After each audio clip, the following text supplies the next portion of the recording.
बहुत उल्लेख है, और उल्लेख ये है कि इन्होंने जो पोषाहार खरीदा या जो खाद्य सामग्री खरीदी,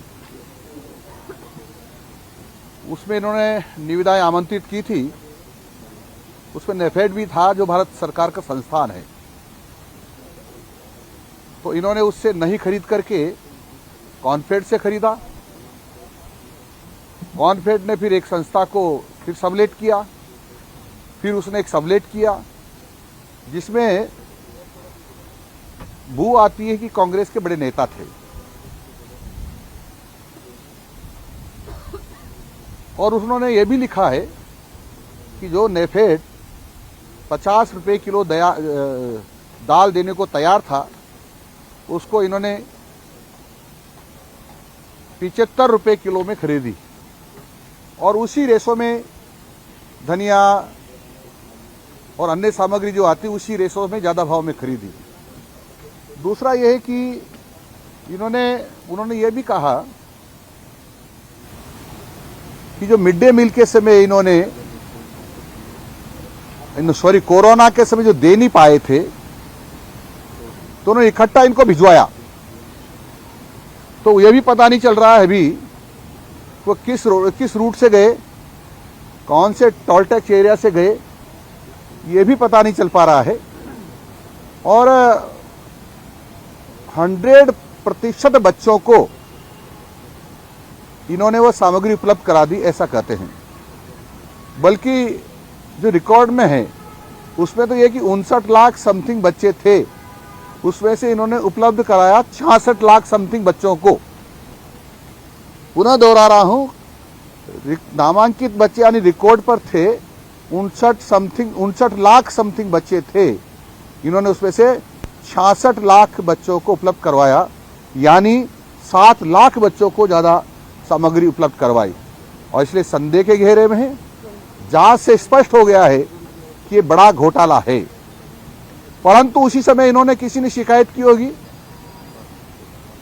तो अधिकारी से जांच करवाई, और जो मिड डे मील में और शिक्षा विभाग में अधिकारी थे उन्हीं से जांच करवाई, प्रेशर में जांच करवाई, तो उसमें क्लीन चिट दी कि इसमें किसी प्रकार का घोटाला नहीं है। मैंने कल विधानसभा में उस जांच को निरस्त कर दिया है और दूसरी कमेटी बनाने के निर्देश दिए हैं ताकि वो इसकी पुनः जांच कर सके। मदरसों में भी यूनिफॉर्म को लेकर घोटाला हुआ, मिड डे मील का घोटाला हुआ, आपकी उसकी जांच करेंगे? मदरसों में हुआ यूनिफॉर्म? प्रथम दृष्टया जो जांच की थी और उसमें घोटाला पाया गया है, क्योंकि 1,30,000 बच्चे थे जो हमारे साला दर्पण पर बच्चे उपलब्ध होते हैं या जो दर्शाते हैं, क्योंकि सबका उल्लेख हम साला दर्पण पर रखते हैं। तो इन्होंने जो यूनिफॉर्म खरीदना बताया रिकॉर्ड पर, वो 2 लाख समथिंग बच्चों की बताया है, यानी एग्जैक्ट कहूँ तो 2,08,000 बच्चों की यूनिफॉर्म खरीदना बताया है। यानी जब बच्चे ही नहीं थे तो यूनिफॉर्म खरीदी नहीं होगी, केवल कागजों में खरीदकर बड़ा घोटाला कर दिया है। इसी प्रकार से बच्चे ही नहीं थे तो उतने ही लोगों का मिड डे मील उठाया होगा, उसमें ही बड़ा घोटाला है। इसकी भी एक कमेटी बनाकर जांच करवा रहे हैं, विस्तृत जांच करवा रहे हैं, और जो दोषी है उनको छोड़ेंगे नहीं किसी कीमत पर, चाहे ये जांच हो, चाहे मिड डे मील की जो हमने अभी आपसे बात की थी, नेफेड को इन्होंने कंपनी को नहीं दिया, कॉनफेड को दिया, फिर इसने वो कॉनफेड सबलेट करता रहा, सबलेट वाले ने फिर सबलेट की। और इसमें लगता है कि कोई न कोई जो उस समय शिक्षा विभाग में बड़े ओहदे पे होंगे, उन लोगों ने भी इसमें शामिल होकर के खुरापात की है। सर, जो निजी ठेकेदार था वो पहले भी एसओडी में अरेस्ट हो चुका था, उसका लाल डायरी में नाम भी है नेताओं के, तो एक केंद्रीय एजेंसी को भी कहा जा रहा है मैनिपुलेट करके इसमें लाया गया था।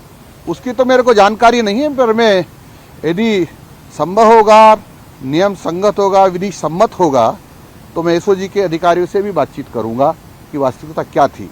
विधि सम्मत होगा तो और मैं राय लूंगा, यदि विधि सम्मत नहीं होगा तो हम उनसे जानकारी नहीं लेंगे। जब आपने कुछ तय किया है कि जो नए भवन अब बनेंगे भविष्य में, उनका नक्शा, उनका कलर सेम होगा, अलग से तय हम कोशिश कर रहे हैं कि संस्कृत के विद्यालयों का कलर अलग हो, सीनियर सेकेंडरी स्कूलों का कलर अलग हो, मिडिल स्कूल्स का कलर अलग हो।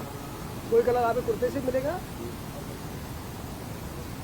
हम कमेटी बना रहे हैं, तय कर रहे हैं, जैसा वो सुझाव देंगे उसके मुताबिक काम करेंगे। मतलब तीनों श्रेणियों में अलग अलग ही कलर होगा मतलब? हाँ जी। हाई स्कूल मतलब जो कॉलेजों के कलर के लिए तो उच्च शिक्षा मंत्री जी ने एक जैसा कलर बताया जो कि भगवा से मिलता जुलता है, तो क्या स्कूलों का भी ऐसे कुछ होगा? अभी हम एक कमेटी बनाएंगे, फिर उससे विचार विमर्श करेंगे। भगवा का तो होगा ही ना, वीरता का प्रतीक है, त्याग का प्रतीक है, बलिदान का प्रतीक है। अब कुर्ता भी इसी कलर का है। अच्छा ही होगा तो अच्छा ही करेंगे, जो अच्छा होगा करेंगे।